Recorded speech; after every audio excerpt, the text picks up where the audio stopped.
Welcome to the basic competency for trainers methodology level 1, which is applying environmental principles and advocate conservation.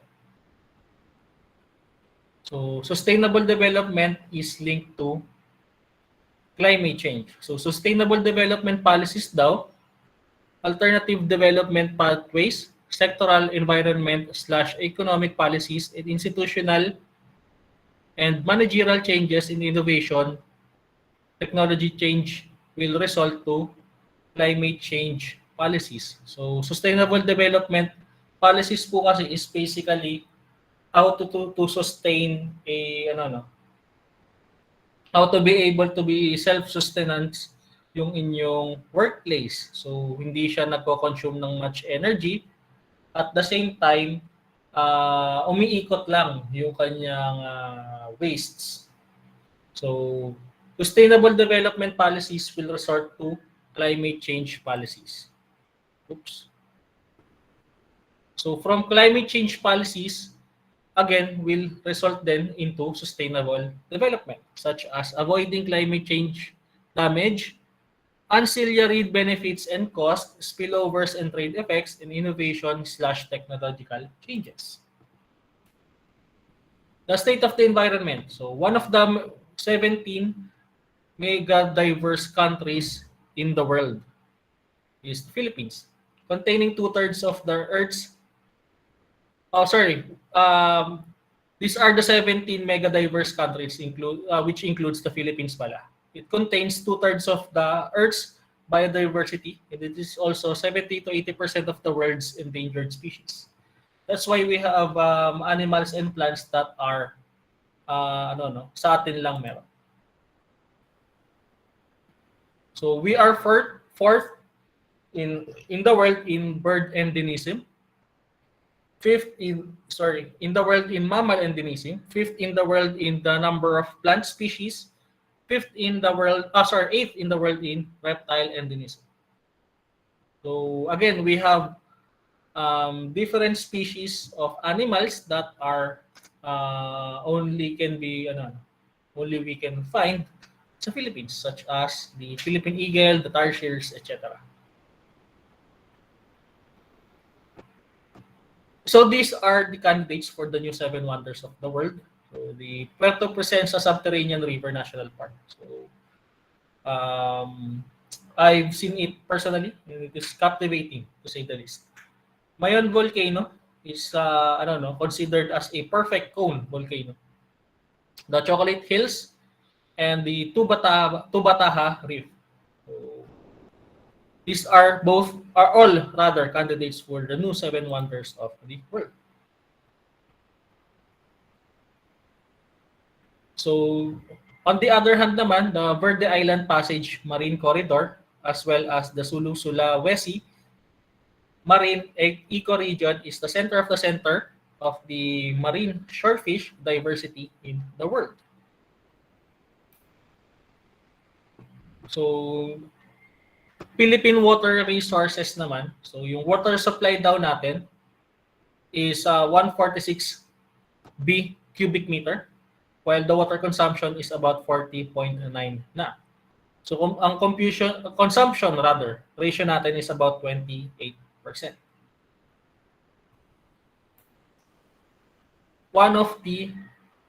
Philippines daw is one of the hotspots in habitat destruction. There is a massive loss of forest cover, which is now down to about 18% of our total land. Only about 800,000 hectares of virgin forest left. So which is not much, yung 800,000. It may seem like a large number, but it is not much. So, for the building code, meron tayong tinatawag na certain percentage, which is about 30% ng isang lot natin to be able to have unpaved na surface area for us to naturally drain our rainfall. So, dapat pagka meron kayong lupa na 100% of it ay sementado. Under the building code po yan. So, same thing po sa atin. massive loss of forest cover have negative factors on our environment, such as yung nararanasan natin ngayong sobrang init. Okay?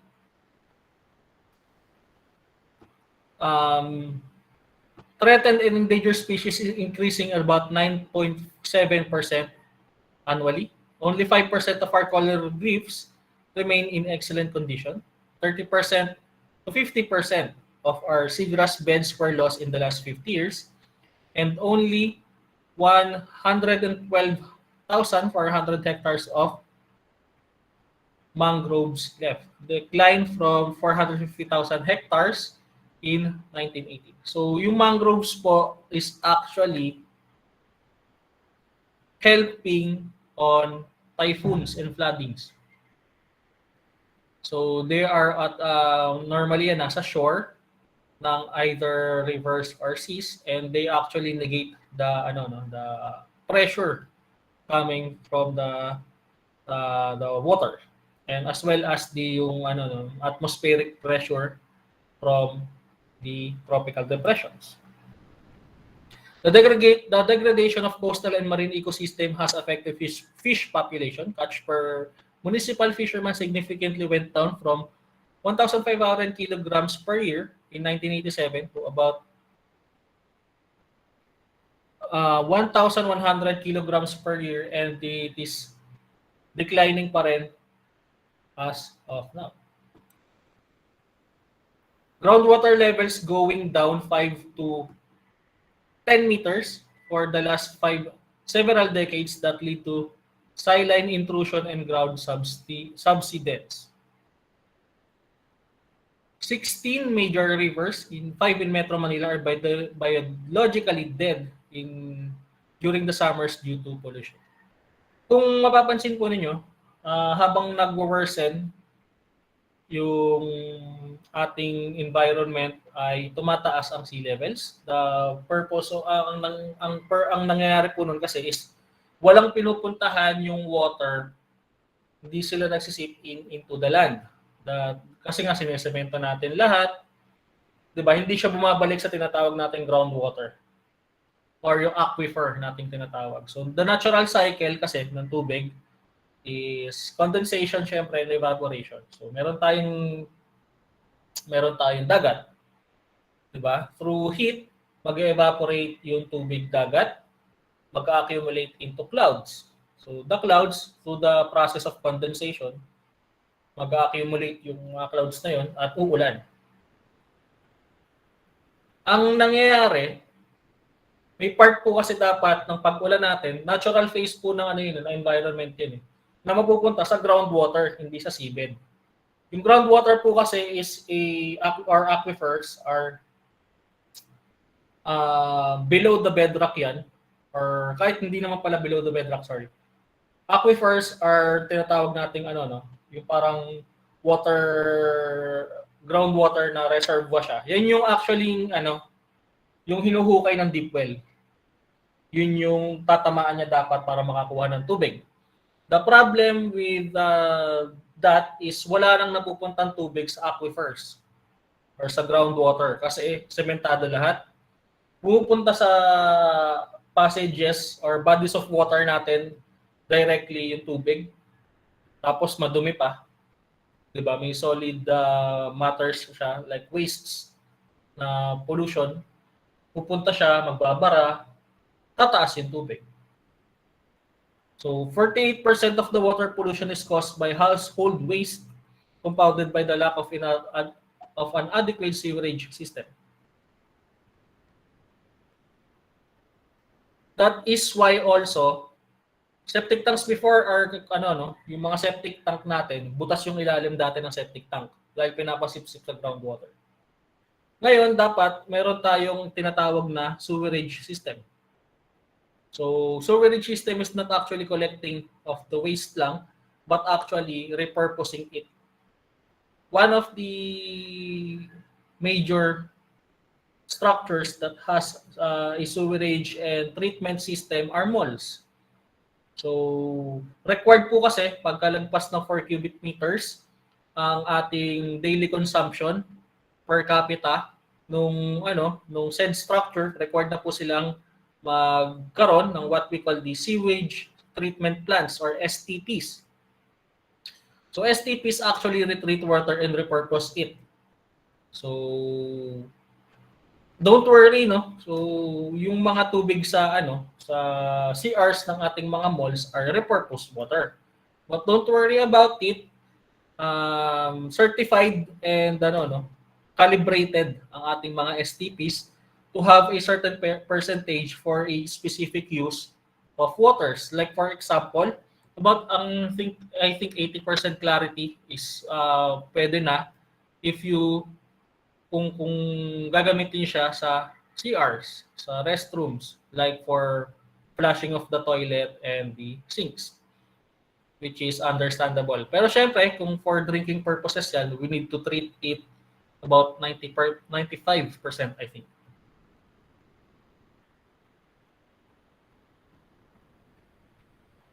TSP levels above the standards by as much as 200% now are causing adverse health impacts. So, ayan, no? In 2000, 76 million Filipinos generated over 10 million tons of municipal solid wastes. In 2007, waste generated ay naging 12.45 million tons. And for 2012, naging 14 million tons. Okay? So that is actually a bad sign na as the time progresses, di ba?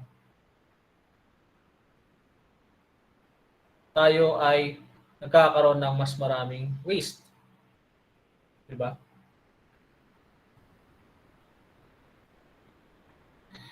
We are about 100,000 ton per person yan annual. Laki nun. Vast mineral resources are 30% or 9 million hectares na lang daw has high potential, 70% are low medium potential, and only 1.4% are being exploited. Global catastrophes are happening and will continue to happen. Especially this is especially yung sitwasyon natin sa Pilipinas, it is both climate change and the situation wherein the Philippines is. Philippines is actually on the Pacific, which is nag-generate talaga siya ng typhoons. So, normal sa atin magkaroon ng typhoons. Hindi normal sa atin to have typhoons that will greatly affect us. So, kasi dapat it is our responsibility to be able to withstand those typhoons. So, through the climate change, like especially yung Sierra Madre Mountains, 'di ba, nasa east coast siya ng Philippines. The purpose yung talagang binibigay sa atin ng Sierra Madre Mountains is the cover on the east coast of which is the Pacific region din of the Philippines. Siya yung nagbablock ng strong typhoons in order for them to humina or better yet mag-redirect ng typhoons. But nangyayari po kasi sa Sierra Madre Mountains na yan ay minamine. So nagle-lessen yung mga bundok na yun. Okay?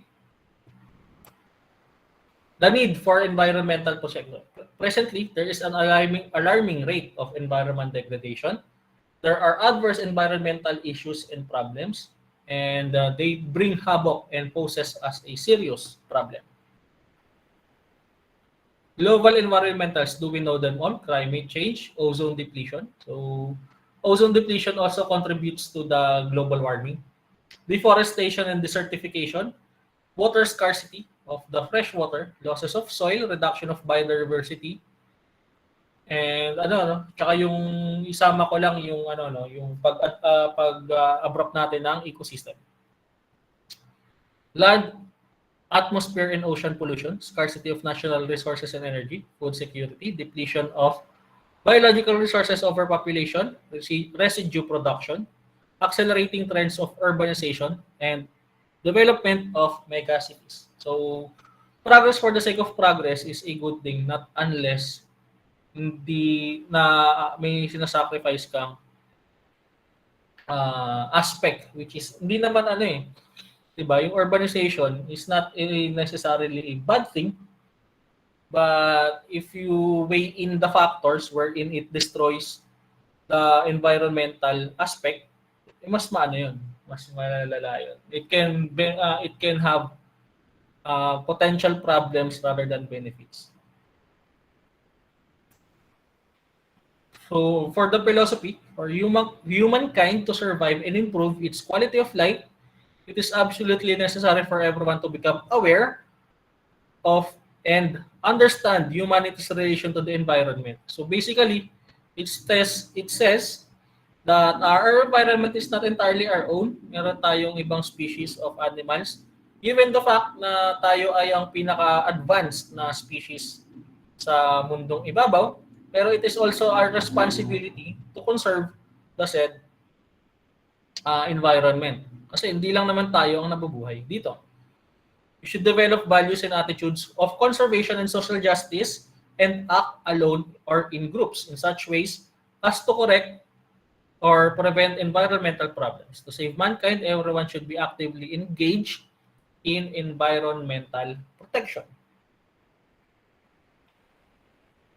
So there is, we have to realize na we have finite resources. Hindi siya na nauubos yan. Ours is a finite Earth. Actually, it is only one Earth. Ang kalikasan ay may hangganan.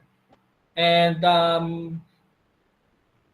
the destruction of the environment has consequences din, like typhoons. Kasi ano yan eh, in the first place, through the process of evolution, that is why meron evident like trees like mangroves.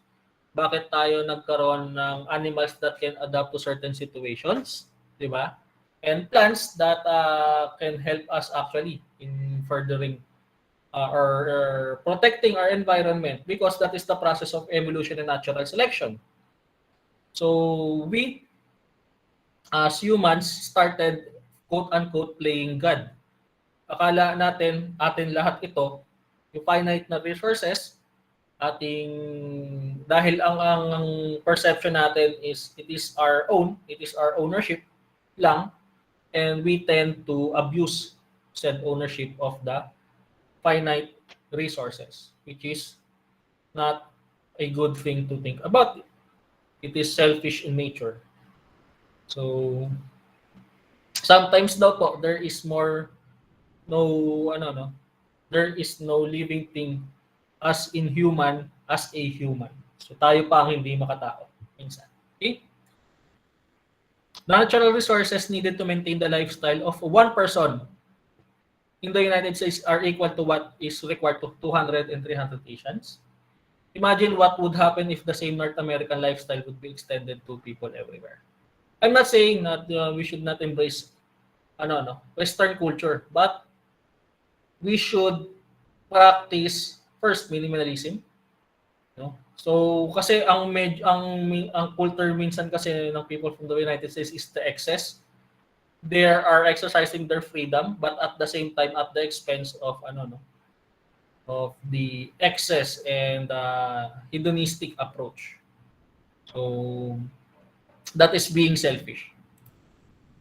Materials cycle, I'm not saying all of the Western, but parang nakikita natin siguro yung perception natin of the Western culture to the use of films and movies and other media.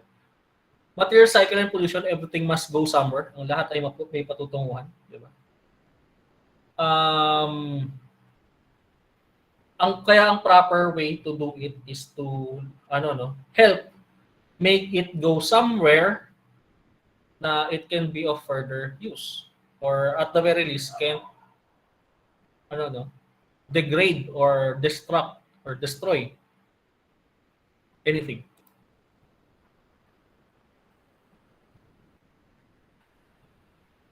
So this is the linear society. First, the earth is giving you resources.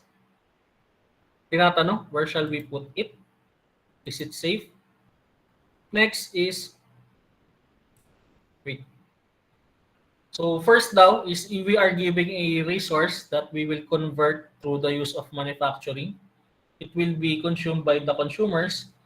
Ang nagiging problem is once na-consume na consumers, we end our our responsibilities there. That is why we have na ngayon, no, groups or societies na gustong to continue on working on that on that cycle, or sorry, line ng from resource to waste, and actually have it work around ng paikot cycle, gagawin nilang cycle yan. Balance of nature knows best. Ang kalikasan ang mas nakakaalam. Diversity and stability, all forms of life are important. Ang lahat ng uri ng mga buhay ay mahalaga. Change, everything changes. Ang lahat ay nagbabago. Nasabi nga po nila, the only thing that is constant is change. So, examples of changes, cyclic changes such as seasons, night and day tides, biogeochemical, and hydrological cycles. Linear change naman is erosion, corrosion of, these are the cyclical pala na changes. So, seasons, syempre umiikot yan, night and day tides. Tides is based on the gravitational pull of the moon. So, kaya gabi may high tide. Dahil based siya sa gravitational pull of the geochemical and hydrological cycle. These are linear. So, from point A to point B. So, erosion, syempre. Soil erosion, di naman babalik yung lupa sa kanyang unang form, such as yung corrosion of metals din. One way or another, you may try to fix it, but it will never be the same, such as extinction of species. So there are actually random or catastrophic changes din, such as volcanic eruptions, earthquakes, meteor showers, landslides, mudslides, and floods. So next na concept na ating kailangang maintindihan is interdependence. Everything is connected to everything else. Ang lahat ay magkaugnay. We should be able to to relate ourselves within the society. Once we once we have achieved a certain level of consciousness and awareness that of how little we are in this universe, we tend to have more compassion onto it. Diba? That is why education is so important. Kung tayo ay ignorant, tayo ay nagiging arrogante din. Kaya napakalaga ng awareness, education, and syempre yung kahalagahan na rin, yung importance, pagpapahalaga, rather.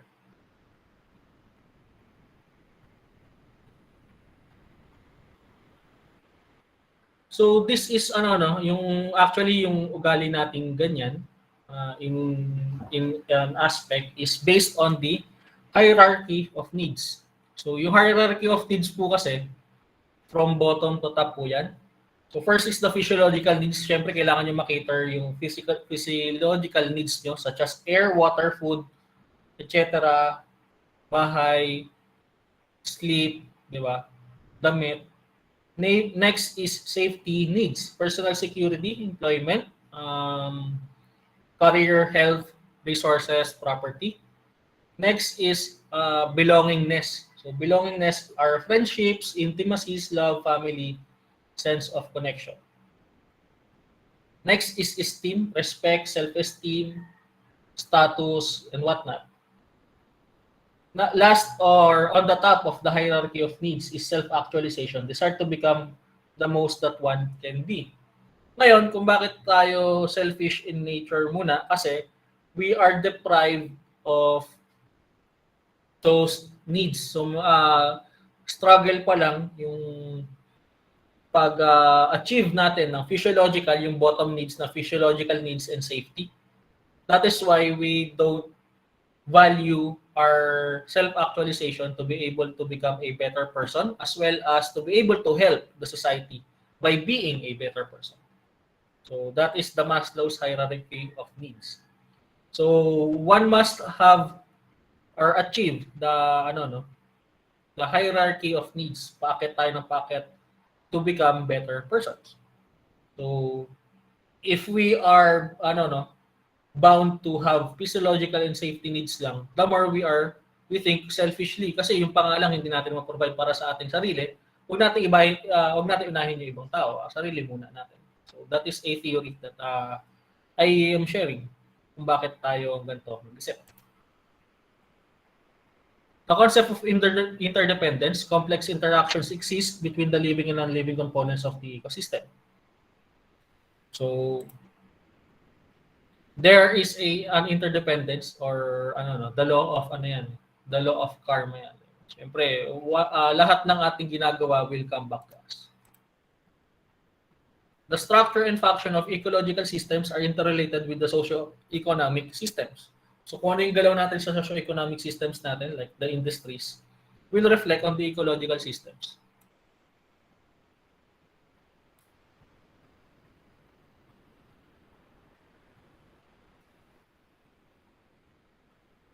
And that's it.